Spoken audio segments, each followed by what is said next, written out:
नमस्कार dear student, आपके will account channel में आपका स्वागत है। आज अपन बात करते हैं चैप्टर नंबर 12 के परमाणु, ठीक है, एटम। तो एक बार देखना, इसमें ये चैप्टर है आपके 3 नंबर का। पेपर में ये 3 नंबर का चैप्टर है। इसमें एक क्वेश्चन आएगा 1.3 नंबर का, टॉपिक आएगा, वो तो आएगा आपके पास यहाँ पर टॉपिक आएगा। और आपके पास एक क्वेश्चन आएगा, क्वेश्चन नंबर 15 वो आएगा न्यूमेरिकल आपके पास, ठीक है बच्चों, न्यूमेरिकल आएगा आपके पास, ठीक है। तो अपन पहले न्यूमेरिकल की बात करेंगे, फिर अपन टॉपिक की बात करेंगे, ठीक है बच्चों। तो पहले देखो 3 नंबर का चैप्टर है, इसमें पहले न्यूमेरिकल की बात करें, कौन कौन सी न्यूमेरिकल इंपॉर्टेंट हैं उनकी बात करें। पहला देखो, हाइड्रोजन परमाणु में एक अंतराल, देखो समझना इस बात को। हाइड्रोजन परमाणु में एक अंतराल इलेक्ट्रॉन कक्षा की त्रिज्या, अंतराल कक्षा त्रिज्या मतलब कि हाइड्रोजन एटम हो गया, ये नाभिक हो गया, क्या हो गया, नाभिक।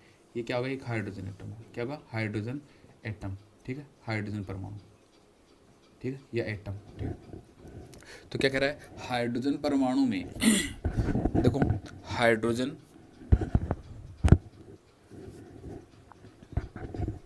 देखो हाइड्रोजन परमाणु में अंतराल इलेक्ट्रॉन की ऊर्जा। तो यहाँ पर क्या होती है, कक्षाएं होती हैं, क्या होती है, कक्षाएं उड़ती हैं, ठीक है। तो इनमें क्या अंतर होता है, यहाँ पर क्या होता है, अंतराल कक्षा। तो हाइड्रोजन परमाणु में अंतराल इलेक्ट्रॉन, तो यहाँ पर क्या, इलेक्ट्रॉन यहाँ पर हो गया, इलेक्ट्रॉन यहाँ पर हो गया, बात समझ रही है। तो अंतराल इलेक्ट्रॉन, अंतराल मतलब कि यहाँ अंतराल पर क्या है, इलेक्ट्रॉन है ना, यहाँ पर इलेक्ट्रॉन कक्षा की त्रिज्या, यहाँ पर त्रिज्या क्या है, अंतराल इलेक्ट्रॉन कक्षा, यहाँ पर क्या पूछ रहा है, यहाँ त्रिज्या। देखो पहली जो आपके पास R1 दे रखी है, पहली तो त्रिज्या है यहाँ पर इलेक्ट्रॉन, यहाँ पर क्या है, इसकी त्रिज्या देखिए R1, क्या दे रखी है, R1। तो R1 का मान कितना दे रखा है, 5.3 इंटू 10⁻⁻11 मीटर, ये दे रखा है। कक्षा n बराबर 2, अब यहाँ n बराबर क्या हो गया, 1 पर, n बराबर क्या है, 1, n बराबर क्या होगा, 2, n बराबर 3, तो यहाँ पर कक्षा होंगी। तो देखना यहाँ पर, तथा n बराबर 3 की त्रिज्या ज्ञात करो। तो एक तो n बराबर 2 पर पूछ रहा है, और एक n बराबर क्या, 3 पर, क्या पूछ रहा है, त्रिज्या। तो आपके पास देखो यहाँ पर जो यहाँ पर होगी, जो अंत देखो, एक तो निम्न कक्षा होगी और एक अधिकतम कक्षा त्रिज्या।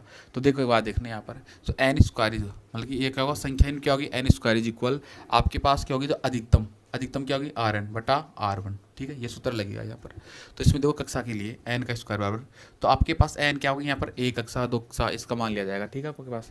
तो n बराबर 1 2 3 4, ठीक है। तो आपके पास R1 का मान तो आपके पास यहाँ पर दिया हुआ है, मतलब कि प्रथम कक्षा के लिए हो गया ये, तो ठीक है आपके पास। देखो आपके पास क्या पूछ रहा है, एक तो आपके पास R2 के लिए निकालना है, क्या है, R3 के लिए निकालना है, R2 और एक R3 इनके लिए निकालना है। तो पहली बात देखो, आपके पास ये फॉर्मूला यहाँ से देखा एक बात ना, यहाँ पर जो R1 है ये इसके साथ इंटू होगा नहीं होगा यहाँ पर, और ये R1 बराबर फॉर्मूला आएगा नहीं आएगा, फॉर्मूला आएगा, तो R1 इज इक्वल n का स्क्वायर इंटू R1, तो ये बनेगा नहीं बनेगा, बन जाएगा। तो पहली बात देखो, यहाँ पर n बराबर 2, n बराबर 2, पहली बात क्या रखेंगे, 2 रखेंगे यहाँ पर। तो यहाँ पर क्या होगा, 2 का स्क्वायर, तो 2 का स्क्वायर इंटू R1 का मान क्या है, 5.3 इंटू 10⁻⁻11, ठीक है बच्चों। तो 2 का वर्ग कितना होता है, 4 होता है। और 4 को गुणा करें किससे, 5.3 से, तो क्या होगा, 4 तिया 12, 12 को 2 की 1, 5 तिया 15, 15, अब एक बार देखो, सॉरी 4 तिया 15, सॉरी आपके पास ये गुणा होगा 4 इंटू 5 3, तो देखना 4 तिया 12, 12 को 1 आ गया, ठीक है, 5 चौक 20, 20 से क्या होगा 21, तो 21 पॉइंट, मतलब कि 4 पंज 20, तो ऐसे कैसे हो जाएगा, अरे एक यहाँ 1 पॉइंट। एक बात गुणा करने का तरीका ध्यान रखना है, इसमें गुणा ऐसे भी कर सकते हो आप, जैसे 4 पंज 20 तो हो गया भाई, ये तो 20 हो गया, पक्का हो गया। लेकिन इस 4 को इससे इंटू करेंगे कितना आएगा, 1.2, तो इसको गुणा करेंगे 0। देख बात ध्यान रखना, इस चीज़ को ऐसे भी याद रख सकते हो आप, इस चीज़ को ऐसे भी याद रख सकते हो, 0 आ गया, तो यहाँ पर 1 और 2, तो इसको 21.2 ऐसे कैसे आ जाएगा, ठीक है। तो इसको ऐसे भी कर सकते हो आप। तो यहाँ पर देखना एक बात, यहाँ पर इसका जो ये मान हो, इस पॉइंट को मैं यहाँ पर लेकर आऊँगा तो क्या होगा, 10 नीचे भाग लगाना पड़ेगा, 10 का भाग लगाना पड़ेगा भाई। इस पॉइंट को हटाऊंगा तो यहाँ पर पॉइंट लाएंगे तो 10 लगाएंगे नीचे, 10 का ऊपर जाएगा, आपके पास 10 नीचे लगाएंगे, ठीक है। तो एक बात देखो ना, यहाँ पर पॉइंट को हटाएंगे 10 लगाएंगे तो 10 जाएगा, एक का हाथ ऊपर जाएगी, इसकी जाएगी यहाँ पर प्लस की, ठीक है। तो यहाँ पर देखना, यहाँ पर इसका मान ये आ जाएगा, ठीक है। इसके बाद देखो R3 का मान निकालें तो क्या होगा, 3 का स्क्वायर इंटू 5.3 इंटू 10⁻⁻11, और आपके पास 47.7 ये माना जाएगा, क्योंकि 9 का इससे इंटू करेंगे 9 तिया 27 आएगा, 9 तिया 27 आएगा, 7 आ गया। या आप इसको मान को ऐसे भी रख सकते हो, या ये भी रख सकते हो, कोई दिक्कत नहीं है इसमें, ठीक है। तो एक बात देखना, यहाँ पर 9 तिया 27 होती है, 7 आ जाएगा, 2 आ जाएगा, फिर 9 पंजू 45, 45 और 2 कितना 47 होता है, इसको ऐसे भी लिख सकते हो, ठीक है बच्चों। ये इसका आंसर हो जाएगा, ये क्वेश्चन आया हुआ है पेपर में, ध्यान रखना। इसके बाद बात करें अपन हाइड्रोजन परमाणु की निम्न अवस्था में ऊर्जा, क्या कह रहा है यहाँ पर ये देखो एक पर ही लेंगे अपन पूरी बात, ठीक है, पूरी बात अपन एक पर लेंगे। हाइड्रोजन देखो क्या कह रहे हैं, हाइड्रोजन परमाणु की निम्नतम अवस्था में, निम्नतम अवस्था कौन सी आपके पास यहाँ पर, ये अवस्था है, ठीक है। निम्नतम अवस्था में ऊर्जा क्या है इसकी, ऊर्जा दे रखी है आपके पास, एनर्जी कितनी दे रखी है, 13.6 इलेक्ट्रॉन वोल्ट, 13.6 इलेक्ट्रॉन वोल्ट। इस दशा में इलेक्ट्रॉन की गतिज ऊर्जा, एक तो क्या पूछता है गतिज ऊर्जा, गतिज ऊर्जा क्या बोल देंगे, गतिज ऊर्जा बोलते हैं काइनेटिक एनर्जी, तो ई को मतलब क्या बोले ऊर्जा, ऊर्जा तो ई आ गया, और गतिज को क्या बोलेंगे ई के, बात समझिए। और स्थिर ऊर्जा क्या बोलेंगे, स्थिर ऊर्जा को यू बोलेंगे यहाँ पर, पोटेंशियल एनर्जी, ठीक है बच्चों। तो यहाँ पर पोटेंशियल एनर्जी होगी, ज्ञात करिए। तो क्या कह रहा है, हाइड्रोजन परमाणु की निम्न अवस्था ऊर्जा 13 है, ये ऊर्जा होगी इसकी निम्नतम अवस्था, निम्नतम ऊर्जा। तो इसके लिए आपके पास क्या है, इलेक्ट्रॉन क्या ज्ञात करनी, एक तो गतिज ऊर्जा, एक क्या ज्ञात करनी, स्थितिज ऊर्जा।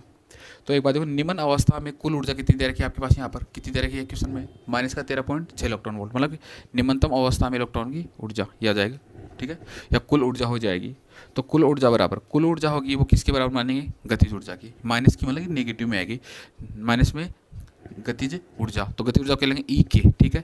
तो एक बात देखो यहाँ पर ई के का मान यहाँ पर ये क्या रखेंगे, इसका मान रख देंगे यहाँ पर अप्लाई करेंगे, या एक बात ध्यान रखना इसका, ये मान इसके बराबर है, तो एक बात ध्यान रखना यहाँ पर इसका मान अप्लाई करोगे, यदि ये मान यहाँ पर अप्लाई कर दोगे आप, ये मान ई का मान यहाँ पर अप्लाई करोगे तो माइनस माइनस दोनों तरफ से क्या होगा, कैंसिल होगा, या फिर इसकी जगह अप्लाई कर दो, कोई बात नहीं, बात वही रहेगी। तो इसकी जगह ये मान आ जाएगा प्लस, क्योंकि माइनस और माइनस क्या हो जाएगा, ये प्लस हो जाएगा, ठीक है बच्चों। तो इसका देखना है यहाँ पर ई बराबर क्या है, U/2, मतलब कि जो ऊर्जा होती है वो क्या स्थिर ऊर्जा की आधी होगी यहाँ पर।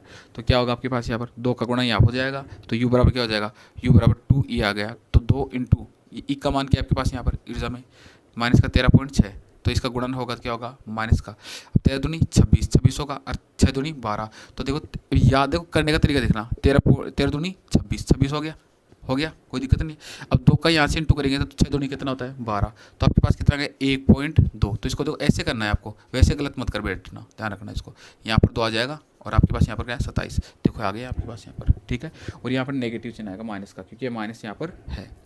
इसके बाद में नेक्स्ट न्यूमेरिकल देखो, हाइड्रोजन परमाणु को निम्न अवस्था से दूसरी उत्तेजित अवस्था तक उत्तेजित करने के लिए आवश्यक ऊर्जा कितनी होगी, मतलब कि हाइड्रोजन परमाणु है यहाँ पर, ये हाइड्रोजन परमाणु है, ठीक है। हाइड्रोजन परमाणु निम्न अवस्था ये मान लिया, ये मान लो यहाँ पर निम्न अवस्था है, क्या है ये निम्न अवस्था, या ऐसे मान लिया यहाँ पर कोई निम्न अवस्था है, क्या है निम्नतम, मिनिमम, ठीक है, मिनिमम अवस्था है। निम्नतम अवस्था देखो, निम्न अवस्था से दूसरी अवस्था, ये क्या होगी आपके पास दूसरी अवस्था, यहाँ से यहाँ तक, ठीक है।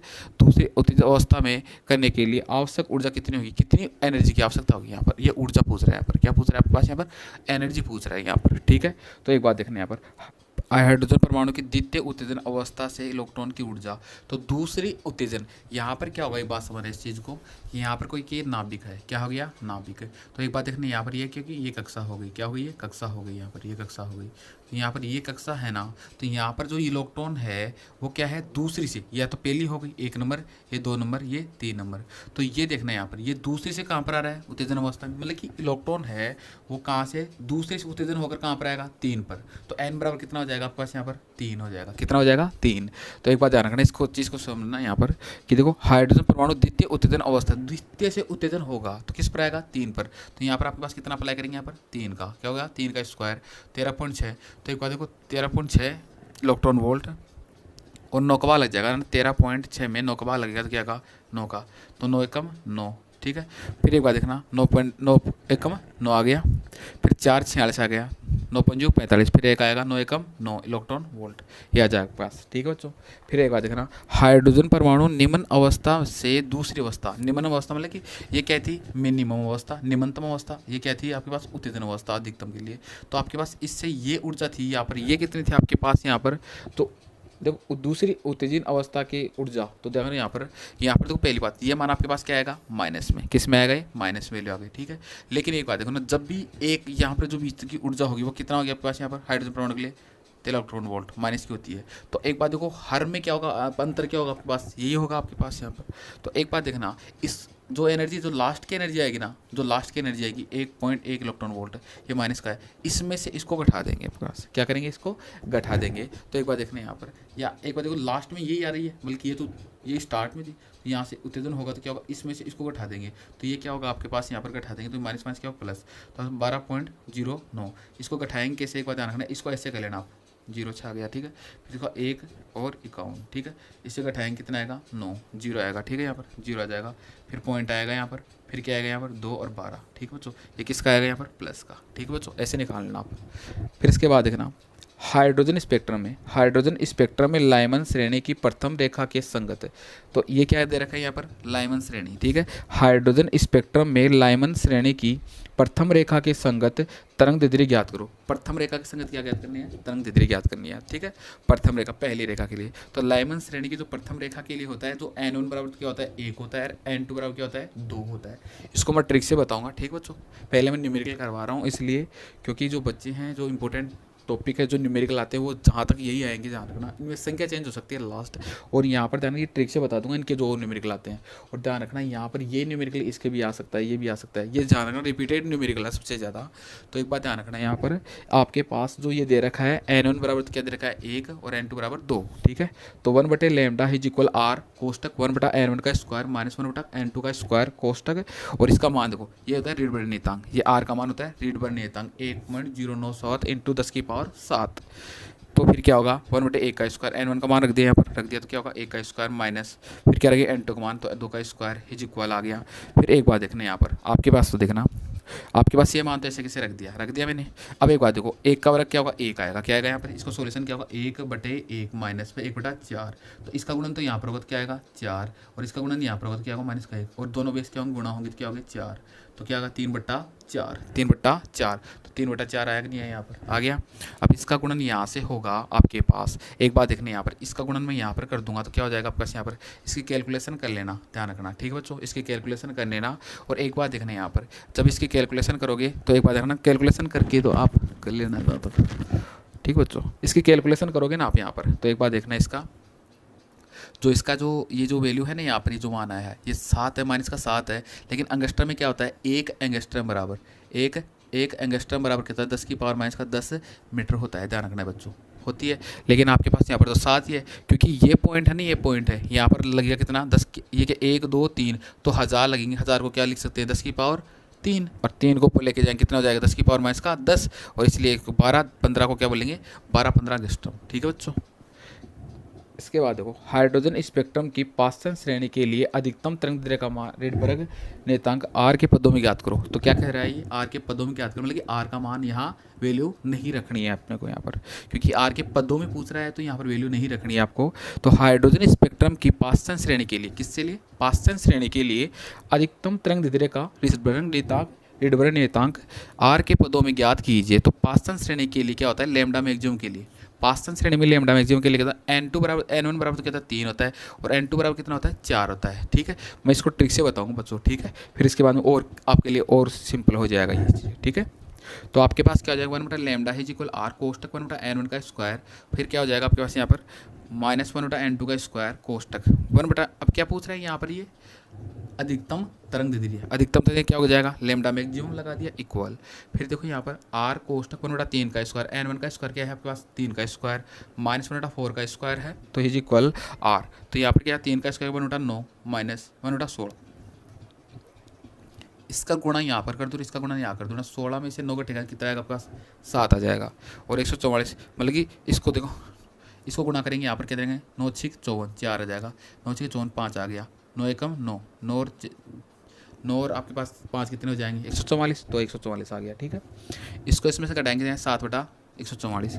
लेकिन एक बात देखने यहाँ पर 1/λ मैक्सिमम है, ये 7/144 आर है। तो एक बात देखने यहाँ पर लैम्डा मैक्सिमम का आना चाहिए, तो ये उल्टा हो जाएगा आपके पास, तो उल्टा होगा तो क्या होगा 144/7 आर, ठीक है बच्चों। अब इसके बाद देखने यहाँ पर पास्टन श्रेणी में विद्यमान स्पेक्ट्रम रेखाओं की लघुत्तम तरंग दैर्ध्य ज्ञात कीजिए। तो पास जगह तो n2 का मान n1 का मान तो फिक्स रहता है, यहाँ पास्टन श्रेणी में कितना होता है n बराबर 3, तो यहाँ पर क्या होगा 3 होगा। लेकिन ये जो है ना आपके पास लघुत्तम पूछ रहा है, यहाँ पर लघुत्तम तरंग दैर्ध्य पूछ रहा है, तो लघुत्तम के लिए क्या होगा कि अनंत, भाई मतलब बात यह है कि यहाँ पर अपने अनंत का मान रखेंगे तो आपको समझ में आ जाएगा।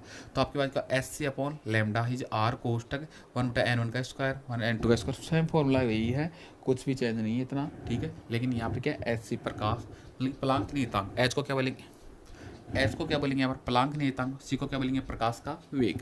तो एक बात है पर जो इसको चेंज करेंगे वो एनर्जी के रूप में चेंज करेंगे। तो एनर्जी के रूप में क्या होगा 13.6 इंटू 10 की पावर, अभी ये क्या होता है 13.6 इलेक्ट्रॉन वोल्ट। तो इलेक्ट्रॉन वोल्ट चेंज करेंगे क्या होगा 13.6 इंटू 10 की 1.6 इंटू 10 की पावर माइनस का 19। तो एक बात देखा ना यहाँ पर n1 का मान अप्लाई करेंगे, यहाँ पर कितना हुआ 3 का स्क्वायर अनंत का है। तो यहाँ पर जो ये मान है वो क्या आ जाएगा पास यहाँ पर 0 आ जाएगा, क्योंकि 1 अनंत क्या होता है आपके पास यहाँ पर 1 अनंत इज इक्वल क्या होता है 0 होता है। ठीक है, तो यहाँ पर क्या होगा जब इसका गुणन इसके साथ करेंगे आपके पास तो इतना कितना आएगा आपके पास है, एक बात देखना 13 है 6 और कितना आएगा 16। एक बार 6 से 36 आ गया, 3 आ गया, 6 3 18 और क्या जाएगा 21, 1 आ जाएगा। ठीक है, 2 जगह कितना हो जाएगा बस 2 6 कम 8, फिर कितना आ जाएगा बस यहाँ पर 6, ये कितना आ जाएगा बस 3 1। ठीक है, 6 आ गया 7 और 11 का 1 और 2 तो 21 पॉइंट। अभी एक बार देखना आपके पास 21 पॉइंट यहाँ पर क्या है 2 अंकों के लिए आ जाएगा। ठीक है, कितने के 2, क्योंकि आपके पास पहली बात है वो जिसको पॉइंट का पता नहीं रहता कि पॉइंट कहाँ पर लगेगा, तो एक बात ध्यान रखना है यहाँ पर पॉइंट का ही कैसे याद रखोगे। आपके पास 13 है और यहाँ पर क्या है 1 है, तो एक बात देखना यहाँ पर 13 है और 1 है, तो पहली बात 13 तो पूरा पूरा आएगा कन्फर्म है, ये पॉइंट तो ये तो पक्की है, तो पॉइंट तो यहाँ पर तो ये तो पक्का है। लेकिन एक बात देखो ये मतलब कि ये हो गया आपके पास 13 तो पक्का हो गया, लेकिन एक बात देखो 13.6 को 6.6 से गुणा करेंगे तो समथिंग ये पॉइंट थोड़ी यहाँ पर 130 पर चला जाएगा, नहीं जाएगा ना। तो पॉइंट कहाँ पर रहेगा 2 अंकों के लिए रहेगा, तो यहाँ पर क्या जाएगा पॉइंट आ जाएगा। तो इसी प्रकार क्या करेंगे यहाँ पर अपन 9 आ जाएगा, इसका क्या जाएगा 3 का वर्ग हो जाएगा 9 आ जाएगा। ठीक है, एच सी आपके पास क्या करेंगे लेमडा, तो लेमडा को ऊपर करेंगे तो यहाँ पर एच सी क्या है नीचे आएगा। तो एच का मान क्या होता है देखो 9 का यहाँ पर गुणन होगा तो 9 6 पॉइंट ये होता है प्लांक नियतांक 6.63 इंटू 10 की पावर माइनस का 34 इंटू ये मान आ जाएगा। प्रकाश का वेग 3 इंटू 10 की पावर 8 होता है, फिर 21 पॉइंट ये मान आ जाएगा इंटू 10 की पावर माइनस का 19। ठीक है, तो ये मान आ गया है ना 8 पॉइंट। इसका जो कैलकुलेशन करोगे तो ये मान आ जाएगा आपके पास, और इसको नैनोमीटर में निकाल सकते हो, क्योंकि 1 नैनोमीटर बराबर कितना होता है 1 नैनोमीटर इज इक्वल क्या होता है 10 की पावर माइनस का 9 मीटर। ठीक है बच्चों, इसको मैंने ट्रिक में भी बताया था, पिछला जो न्यूमेरिकल पढ़ाए थे वहाँ पर ट्रिक में बताया था मैंने।